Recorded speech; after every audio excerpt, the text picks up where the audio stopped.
When we picture a truly enlightened person, we often imagine this: someone in a state of unshakable peace, serene, and perfectly detached from the messy drama of the world, a being of profound non-interference.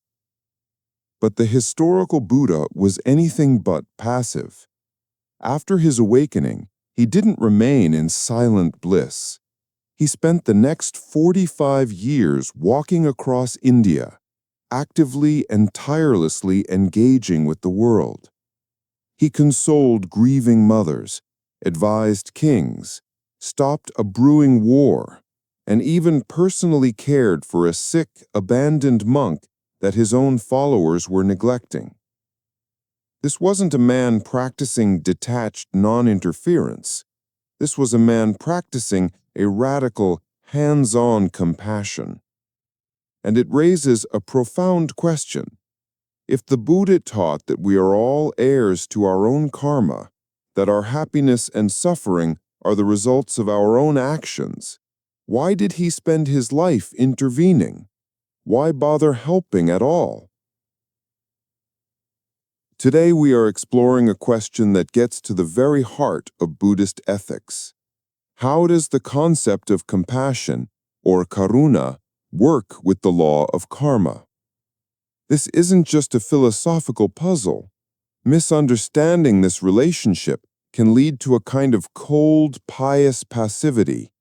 We might see someone suffering and think, well, that's their karma. It's their lesson to learn, and I shouldn't interfere. This interpretation can feel deeply unsatisfying and, frankly, uncompassionate. The beautiful truth is that karma and compassion are not contradictory forces. They are a perfect, dynamic partnership.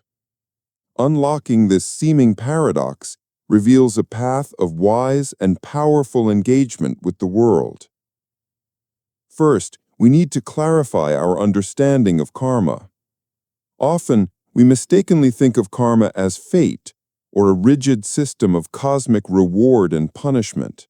It is not. The Pali word kamma simply means volitional action. It is the natural law of cause and effect in the ethical realm. It isn't a pre-written destiny. Think of it less like a courtroom judge and more like the law of gravity. The past creates the conditions of the present, but it is always in the present moment that we have the freedom to act, to make a new choice, to create a new cause. Now let's look at compassion, or Karuna. In Buddhism, compassion is not pity or sadness. It is the active trembling of the heart in the face of suffering, coupled with the sincere wish for that suffering to cease. It's not a passive feeling. It is an energizing, motivating force. It is one of the four divine abodes, a quality of mind that we are meant to actively cultivate until it is boundless. So, how do they work together? Imagine that every person's life is a garden. The seeds planted in the past, our past karma, determine the conditions of the garden today. Some of us have rich soil and abundant sun due to past wholesome actions. Others may have rocky soil and many weeds due to past unwholesome actions. This is the hand we are dealt. Now, someone with a cold, fatalistic view of karma might walk past a struggling, weed-choked garden and say, well, they planted those weeds. That's their garden, their problem.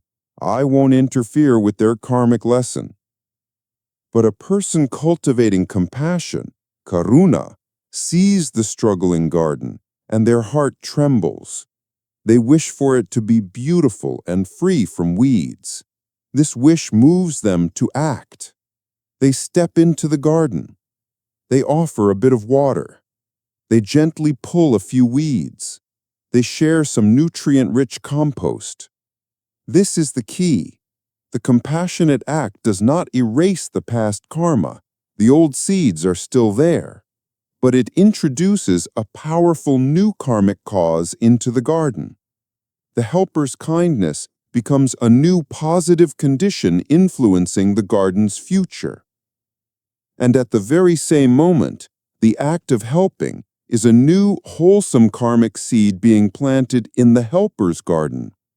Compassion is the act of healing both gardens at once. Karma isn't a reason to stand back. It is the very reason we must step forward with kindness. This understanding transforms how we relate to suffering in the world.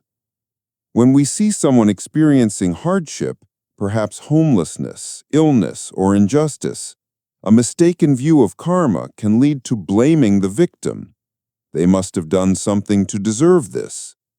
But the compassionate view of karma understands that while past causes are a factor, the present suffering is a direct call to present action.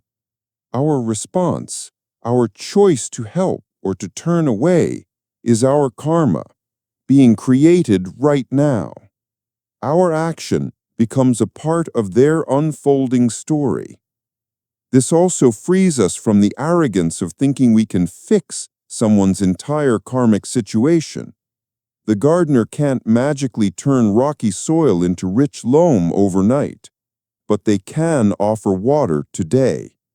Our job is not to erase someone's past, but to offer care and support in the present, alleviating suffering where we can, moment by moment. You can put this principle into practice and feel its power directly. Let's call this practice planting a compassionate seed. First, bring to mind someone you know who is going through a difficult time. Instead of just feeling sorry for them, consciously cultivate the intention of Karuna. Take a breath and silently wish from your heart, "May you be free from this suffering. May you find peace."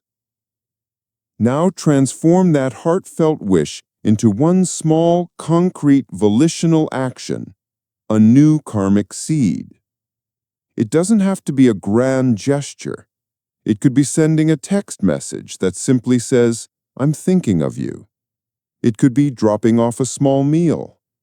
It could be making a $5 donation to a charity that addresses their struggle. It could simply be dedicating your next walk or meditation to their well-being.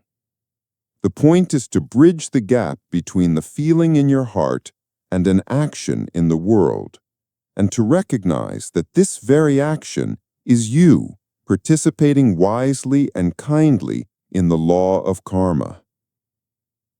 The law of karma and the practice of compassion are not in conflict. They are a perfect harmony.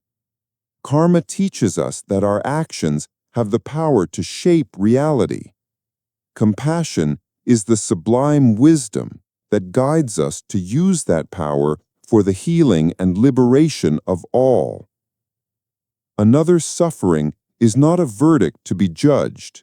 It is an invitation for our compassion to arise. And our compassionate action is a new cause, a new seed of hope planted in the shared garden of our interconnected lives. We are not isolated beings living out a pre-written destiny. We are co-creators, and every act of kindness reshapes the world for the better. What is one small compassionate seed you feel inspired to plant in someone's garden this week? Share your wholesome intentions in the comments to encourage others. If this exploration has brought you clarity, please support our channel by liking this video and subscribing to the Mindful Compass. May we all be compassionate gardeners for each other.